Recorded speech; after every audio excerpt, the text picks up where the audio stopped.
नमस्कार मित्रांनो.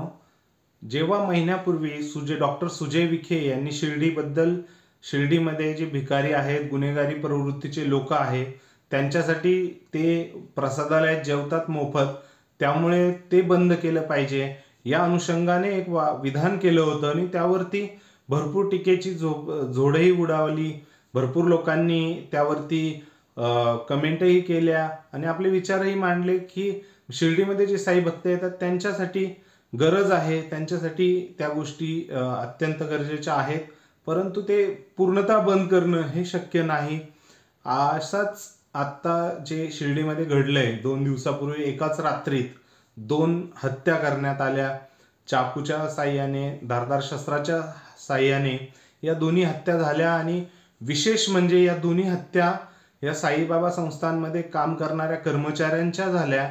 आणि पहाटे ज्यावेळेस 4 वाजता शिफ्ट चालू होते त्यावेळेस त्यांच्यावरती धारदार शस्त्राने 2 वेगवेगळ्या ठिकाणी हल्ले झाले आणि त्यात दोघंही मृत्युमुखी पडले आणि एक जण गंभीर जखमी आहे.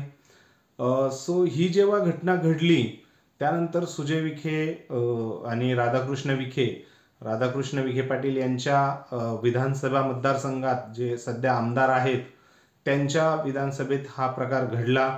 त्यानंतर त्यांचे जे चिरंजीव आहेत सुजय विखे हेही ॲग्रेसिव्हली ॲक्ट झाले. तिथल्या पोलीस प्रशासनाला सर्व काही म्हणजे एकदम फ्री हँड देण्यात आला आणि त्या पद्धतीने ते एका आरोपीला तत्काळ अटक करण्यात आली आणि दुसरा आरोपी थोडा चकवा देत होता, परंतु त्यालाही अटक करण्यात पोलीस यशस्वी झाले आणि त्यांची प्राथमिक चौकशी केल्यानंतर आता पोलीस कस्टडीमध्ये आहे. त्यामध्ये त्यांना ते दारूच्या नशेत आढळले आणि त्यातनं काही गोष्टी घडलेल्या आहेत. अधिक तपास ते करतायत, त्यानंतर ते सांगतीलच. परंतु आत्ता जे घडतंय शिर्डीमध्ये, कारण सुजय विखे यांनी तत्पर लगेच सांगितलं होतं की मी कोणाची गय केली जाणार नाही, प्रशासनाला पूर्ण मुभा देण्यात आलेली आहे, गुंडगिरी जी शिर्डीत वाढू पाहते त्या संदर्भात आपण उपाययोजना करणार आहोत. आणि त्याच पद्धतीने आता जवळपास जे नातेवाईक होते, जे गुन्ह्यामध्ये ज्यांना अटक झालेली आहे त्यांच्या नातेवाईक तेही कुठेतरी म्हणजे वेगळ्या म्हणजे स्वतःची जागा नसलेल्या ठिकाणी राहत होते, काही ठिकाणी अवैध हे होते. तर त्याच्यामध्ये त्यांनी बुलडोजर आणून त्यांच्या नातेवाईकांच्या घरांची जे अवैध होते त्यांना पाडण्यात आलेलं आहे. त्या पद्धतीने कार्यवाही केली गेलेली आहे आणि त्याचप्रमाणे बाकीचे जे अवैध धंदे आहेत तेही बंद करण्यात आलेले आहेत. म्हणजे छापेमारी चालू आहे हॉटेल्सवरती, अवैध दारू विक्री जिथे होते, अवैध नशेचे पदार्थ जिथे मिळतात त्या अशा सर्व ठिकाणी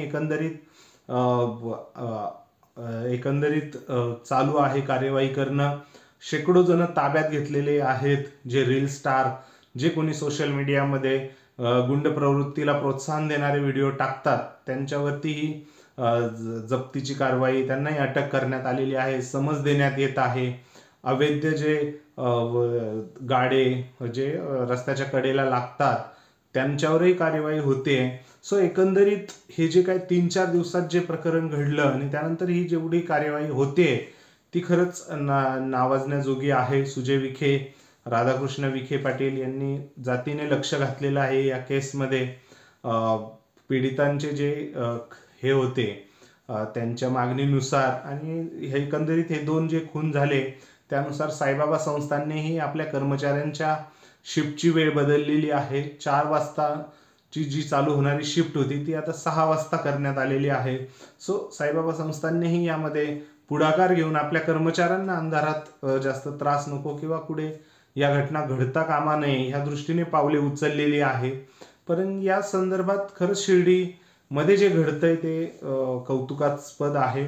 असेच फ्री हँड आपण बीड जिल्ह्यामध्ये का देण्यात येत नाही, किंवा जे संतोष देशमुख यांचं हत्याकांड झालं त्यानंतर हे जे अशाच पद्धतीने जर तिथं कार्यवाही झाली असती तर आज जवळपास 2 महिने होत आहेत संतोष देशमुख यांच्या हत्येला, तर ते नक्कीच कुठे ना कुठेतरी फास्ट ट्रॅकवर केस असती असं मला तरी वाटतंय. कारण जे सुजय विखे, राधाकृष्ण विखे पाटील यांनी शिर्डीमध्ये प्रशासनाला फ्री हँड देऊन तत्परता दाखवली तेवढीच बीड जिल्ह्यामध्ये पोलिसांकडनं का दाखवली गेली नाही, किंवा नक्कीच वाल्मिक कराड हे धनंजय मुंडे यांचे निकटवर्ती असल्यामुळे मे बी कुठेतरी गडबड झाली आणि तिथूनच ते अजय कृष्णा आंधळे अजून भेटत नाहीये, अशा गोष्टी पुढे फोफावत गेल्या.